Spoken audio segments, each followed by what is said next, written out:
Teman-teman, kita tidak bisa hidup tanpa yang namanya energi. Setiap harinya kita membutuhkan energi untuk menjalankan berbagai aktivitas. Kita membutuhkan energi untuk mendinginkan rumah, menjalankan kendaraan, menghidupkan lampu, handphone, dan kegiatan lainnya. Kalau tidak ada energi, wah, melihat saja jadi susah bagaimana mau menjalankan pekerjaan lainnya. Tapi apa sih energi itu? Dan dari mana energi itu berasal? Yuk kita bahas, disimak ya videonya. Assalamualaikum warahmatullahi wabarakatuh. Tabik pun, perkenalkan nama saya Fania Nabila Syahra Putri. Halo teman-teman, bagaimana kabarnya? Semoga teman-teman selalu dalam keadaan sehat walafiat ya. Amin ya robbal alamin. Hari ini kita akan belajar mengenai sumber energi yang memuat beberapa subbab, yakni sebelum memulai pembelajaran ada baiknya kita berdoa terlebih dahulu. Berdoa dimulai.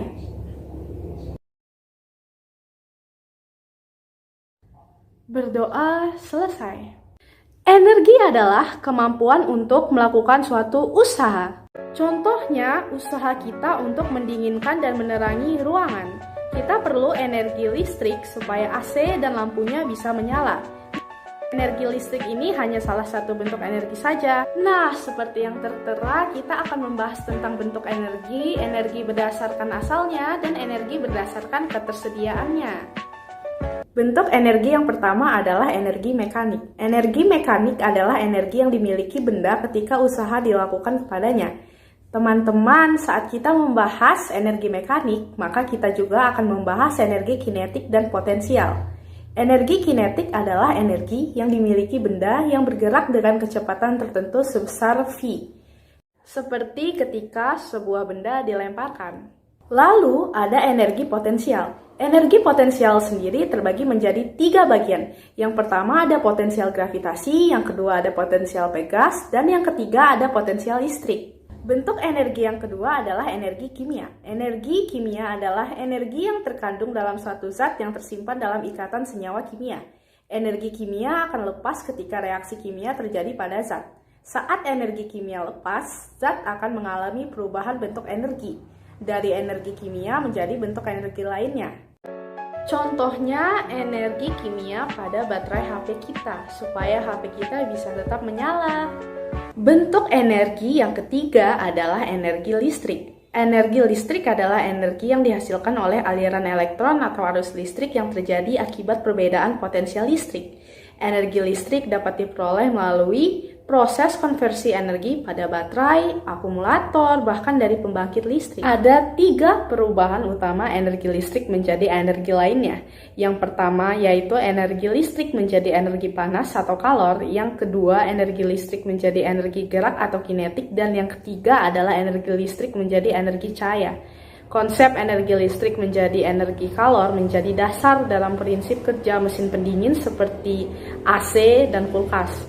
Konsep energi listrik menjadi energi gerak pada motor listrik, dan konsep energi listrik menjadi energi cahaya pada sebuah lampu senter, lampu LED, maupun lampu pijar. Bentuk energi yang keempat adalah energi radiasi. Energi radiasi adalah energi yang dipancarkan dalam bentuk partikel alfa, partikel beta, dan sinar gamma maupun gelombang elektromagnetik. Energi radiasi dalam gelombang elektromagnetik dapat kita lihat pada gadget yang sedang kita gunakan saat ini. Gelombang elektromagnetik diradiasikan oleh LCD yang ditangkap oleh mata. Dan bentuk energi yang terakhir atau yang kelima adalah energi nuklir. Energi potensial yang terdapat pada partikel di dalam inti atom dinamakan energi nuklir. Teman-teman, kalian tahu nggak sih dari mana energi-energi ini muncul? Nah, berdasarkan asalnya, energi dibagi menjadi 2, yaitu energi primer dan energi sekunder. Energi primer adalah energi yang bersumber dari alam, contohnya angin, air, matahari, kayu, batu bara, minyak bumi, dan nuklir. Sedangkan energi sekunder yaitu energi yang bersumber dari energi primer yang telah diolah terlebih dahulu. Contohnya adalah listrik dan gas. Sumber energi terbarukan beserta contohnya. Apa itu sumber energi terbarukan?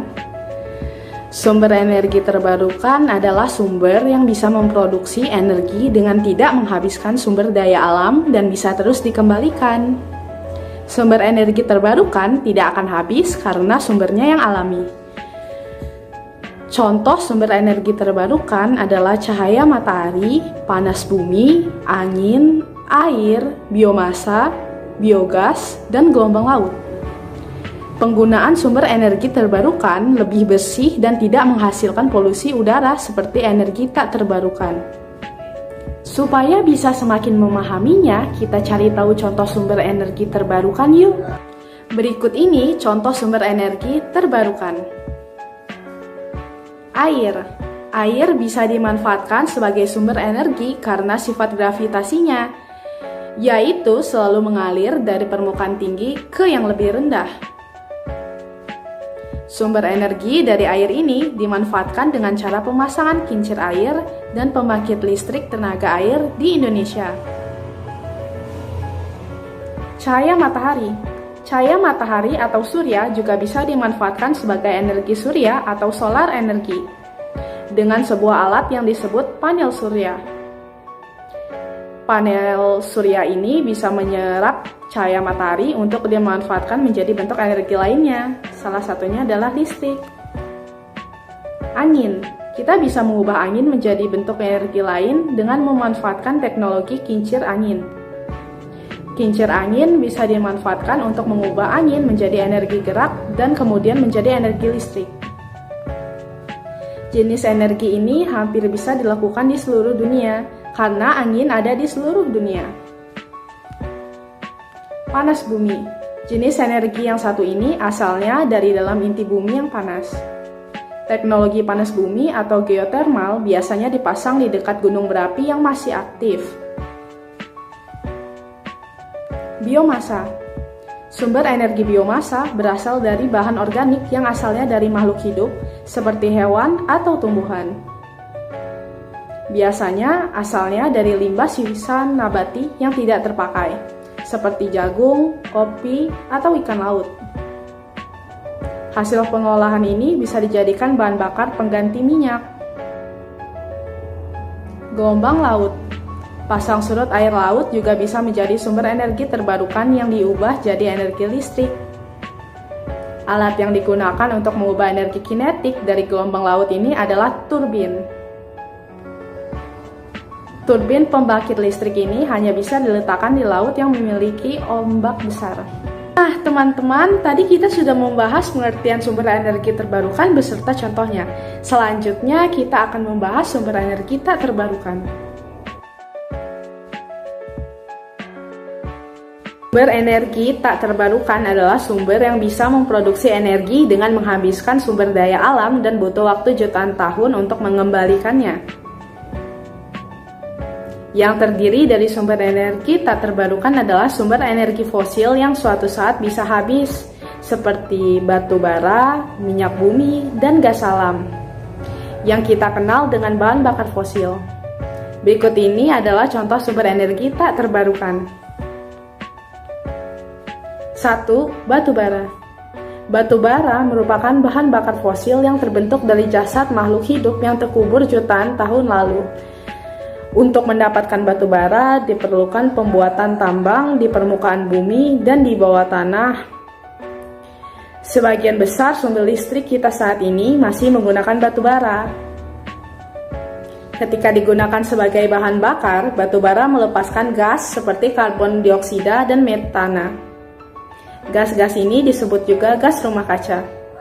Hal itu karena gas-gas ini menahan panas matahari, sehingga terperangkap di dalam atmosfer. Akibatnya suhu bumi menjadi lebih panas. 2. Minyak bumi. Seperti batu bara, minyak bumi juga terbentuk dari fosil makhluk hidup jutaan tahun lalu. Minyak bumi ada di bawah lapisan batuan, sehingga untuk mengambilnya harus melalui proses pengeboran tanah dan batuan di darat hingga di bawah laut. Hasil minyak bumi ini antara lain adalah bensin dan diesel. Saat ini minyak bumi masih digunakan sebagai bahan bakar utama beberapa alat transportasi. Menyalakan minyak bumi juga menghasilkan karbon dioksida dan gas rumah kaca lainnya. 3. Gas alam. Gas alam juga terbentuk dari fosil yang terperangkap di bawah batuan. Sebagian besar gas alam terbentuk dari metana. Saat ini, gas alam juga masih banyak digunakan sebagai bahan bakar untuk memasak atau menghasilkan listrik. Menyalakan gas alam menghasilkan karbon dioksida, karbon monoksida, sulfur, dan gas lainnya. 4. Nuklir. Bahan untuk memproduksi nuklir cukup terbatas, yaitu uranium. Proses penambangan uranium untuk bahan bakar nuklir dan pembuatan pembangkit nuklir menggunakan banyak energi lainnya. Energi nuklir juga memiliki resiko menimbulkan limbah zat radioaktif yang bisa berbahaya bagi makhluk hidup. Untuk lebih melatih kemampuan teman-teman, mari kita berlatih dengan soal-soal berikut. Contoh soal. Pertanyaan 1. Hukum kekekalan energi didasarkan pada syarat bahwa A. Energi harus digunakan lebih cepat daripada energi yang diciptakan atau suplai energi akan habis. B. Energi harus dihemat karena energi dengan mudah dimusnahkan. C. Kita tidak perlu khawatir tentang suplai energi karena energi tidak dapat dimusnahkan. D. Energi tidak dapat diciptakan atau dimusnahkan. E. Kita melawan hukum jika memusnahkan energi. Jawaban yang benar adalah D. Energi tidak dapat diciptakan atau dimusnahkan. Pembahasannya adalah hukum kekekalan energi menyatakan bahwa energi tidak dapat diciptakan atau dimusnahkan. Energi hanya dapat dikonversi dari satu bentuk ke bentuk lainnya, tetapi total energi tetap konstan. Pertanyaan kedua, berikut ini merupakan kekurangan dari bahan bakar fosil kecuali A. Sisa pembakaran menghasilkan gas rumah kaca. B. Sisa pembakaran menghasilkan gas yang dapat menyebabkan hujan asam. C. Sisa pembakaran menghasilkan gas yang berbahaya bagi kesehatan. D. Teknologi yang menggunakan tidak banyak. E. Jumlahnya terbesar di alam. Jawaban yang tepat adalah D. Teknologi yang menggunakan tidak banyak. Pembahasannya adalah bahan bakar fosil merupakan jenis energi tak terbarukan yang jumlahnya terbatas di alam. Sisa pembakaran bahan bakar fosil menghasilkan gas rumah kaca. Sisa pembakaran menghasilkan gas yang dapat menyebabkan hujan asam dan berbahaya bagi kesehatan. Bahan bakar fosil digunakan pada banyak mesin karena telah dikembangkan sejak waktu yang lama. Jadi jawaban yang tepat adalah D. Nah, teman-teman, selanjutnya coba kamu kerjakan soal berikut dengan mandiri ya.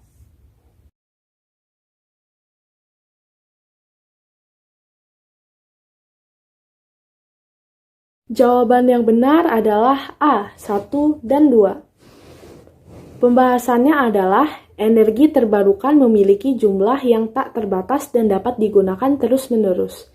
Sementara energi tak terbarukan memiliki ketersediaan yang terbatas. Minyak tanah dan gas bumi adalah sumber energi tak terbarukan. Angin dan matahari adalah sumber energi terbarukan. Jadi jawabannya adalah A. Teman-teman, pemanfaatan energi dalam kehidupan sehari-hari sangat beragam loh. Ada energi sebagai penerangan, energi sebagai sarana transportasi, energi sebagai fotosintesis, energi sebagai alat komunikasi, energi sebagai alat olahraga, dan lainnya. Nah, teman-teman, energi itu dapat kita temukan di mana saja, tergantung kita dalam merasakan dan menggunakannya. Ternyata fisika sangat dekat dengan kehidupan kita ya. Tanpa fisika mungkin kehidupan kita tidak akan semaju seperti saat ini. Baik teman-teman, waktunya pertanyaan dan diskusi. Kamu dapat menjeda video ini untuk bertanya ataupun berdiskusi. Nah, untuk teman-teman jangan lupa belajar dan banyak baca bukunya ya. Terima kasih sudah menonton video ini sampai habis. Saya harap video ini dapat bermanfaat untuk kita semua. Saya akhiri, wassalamualaikum warahmatullahi wabarakatuh.